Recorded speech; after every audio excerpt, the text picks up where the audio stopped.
मी सावित्रीबाई ज्योतिराव फुले या मालिकेच्या आजच्या भागामध्ये इथे ज्योतिबा म्हणत असतात सावित्रीला की सावित्री, अगं ते ब्राह्मणांचं लग्न आहे, त्याच्यामध्ये मला जाणं योग्य वाटत नाही.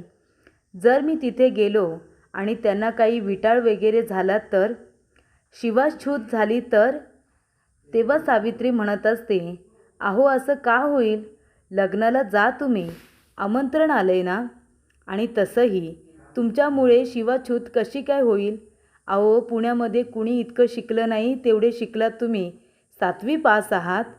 तेव्हा इथे ज्योतिबा म्हणत असतो, अगं मी शिक्षण जरी घेतलं असलं ना तरीसुद्धा जातपात ही आडवी येतेच की. तेव्हा ती म्हणत असते, 7वी पास माणसाचा कुणाला होईल विटाळ. आणि आधी लोक तुम्हाला कमी समजत असतील पण आता नाही. तेव्हा ज्योती म्हणत असतो की मी 7वी पास जरी झालो असलो ना तरीसुद्धा माणसाचं महत्त्व त्याच्या शिक्षणाने ठरत नाही, तर इथे पुण्यामध्ये त्याच्या जातीमुळे ठरत असतं.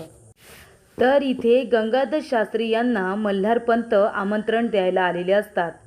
हे आहेत सदाशिव यांचे वडील. त्यांच्या मुलाचं लग्न असल्यामुळे गंगाधर शास्त्री यांना आमंत्रण देण्यासाठी आलेले असतात.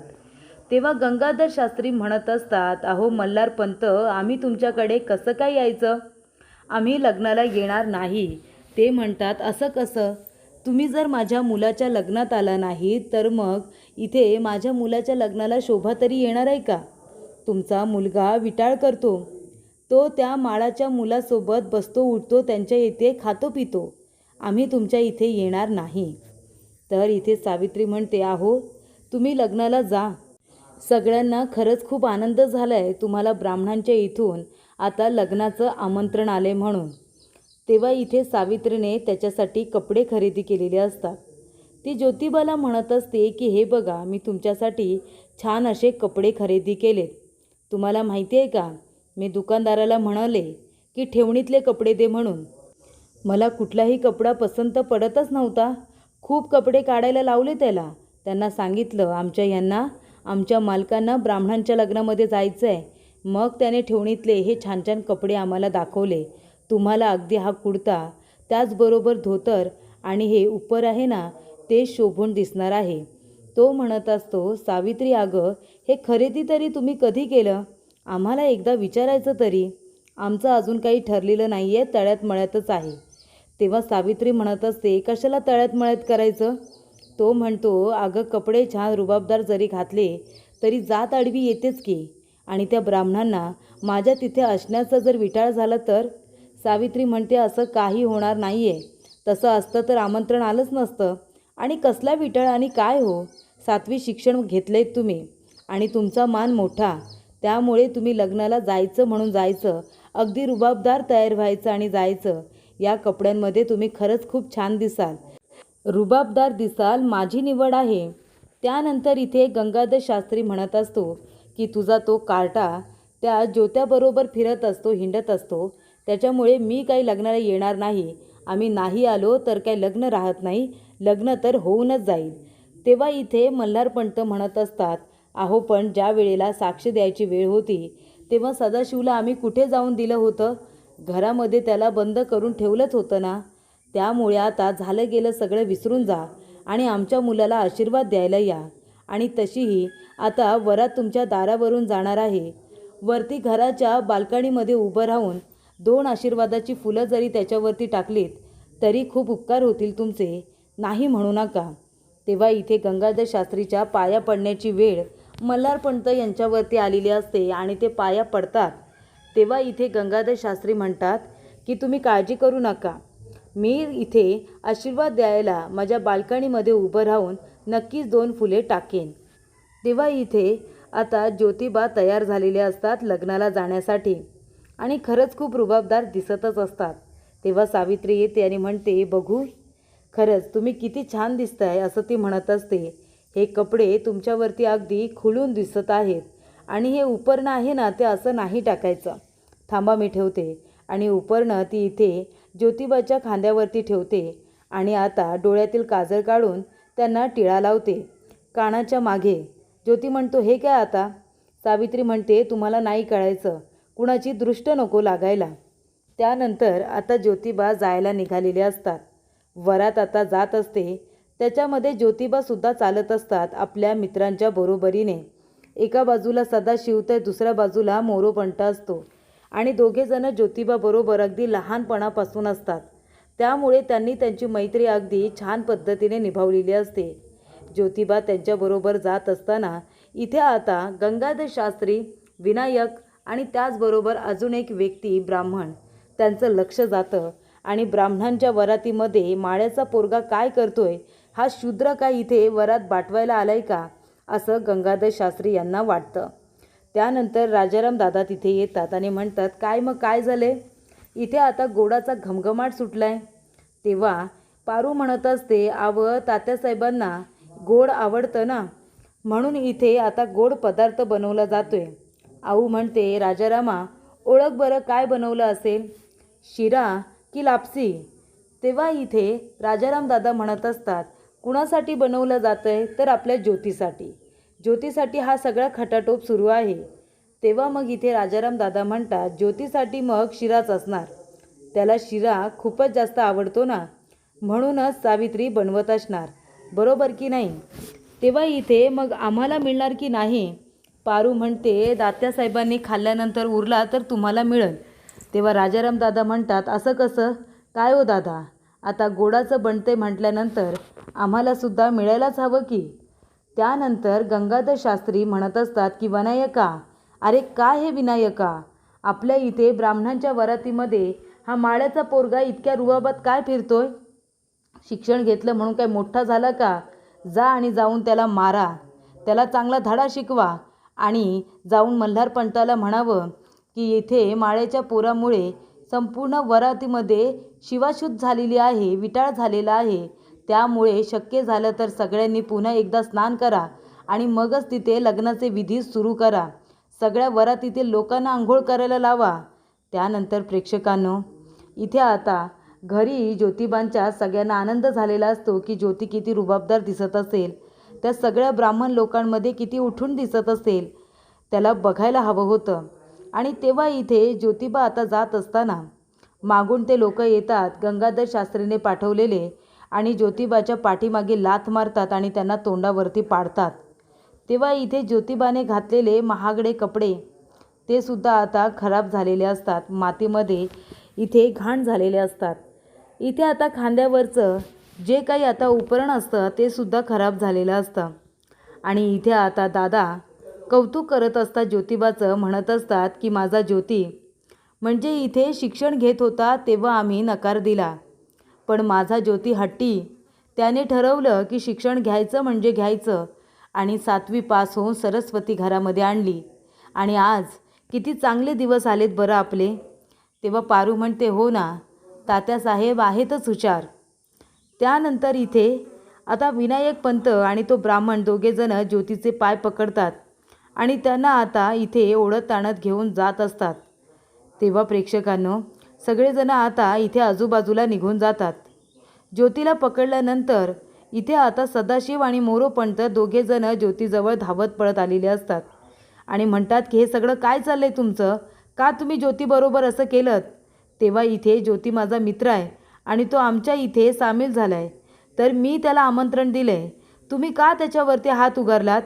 तेव्हा इथे गंगाधर शास्त्री म्हणत असतो, अरे तू तर गप्प बस रे, तूच आमंत्रण दिलं असशील ना, पण ह्याला कळायला नको का, ब्राह्मणांच्या लग्नामध्ये या माळ्याच्या पोराने येण्याची हिंमत केलीच कशी. अरे शूद्राला जागा आहे का आपल्या ह्या लग्नामध्ये, शूद्र तो शूद्रच. तेव्हा इथे आता शूद्रांना असं हिणवून बोलल्यानंतर सदाशिव म्हणत असतो की हे बघा, त्याला शूद्र म्हणू नका, तो माझा मित्र आहे आणि त्याच्याशी आदराने बोला, लग्नामध्ये मी त्याला बोलावले, तुमची हिंमत कशी झाली त्याच्यावरती हात उगारण्याची. तेव्हा इथे आता पारू म्हणत असते की तात्यासाहेबांसाठी खास बेत सुरू आहे. तेव्हा दादा म्हणतात, तिथं काय ज्योतीला खायला प्यायला देणार नाही का, सुनबाई अगं कशासाठी एवढं खटाटोप करतेस. ती म्हणते, नाही तसं नाही, आजचा दिवस चांगला आहे ना आणि यांना शिरा आवडतो देखील, म्हणून आपल्या सगळ्यांसाठीच बनवलेला आहे, बाकी असं काही नाही. तेव्हा इथे दादा म्हणतात, बनवा बनवा सुनबाई बनवा, आजचा दिवस लई मोठा आहे. हा जो काही मानपान भेटला आपल्या ज्योतीला त्याच्या शिक्षणामुळे तर भेटला आहे ना. त्यामुळे तोंड तर गोड झालंच पाहिजे.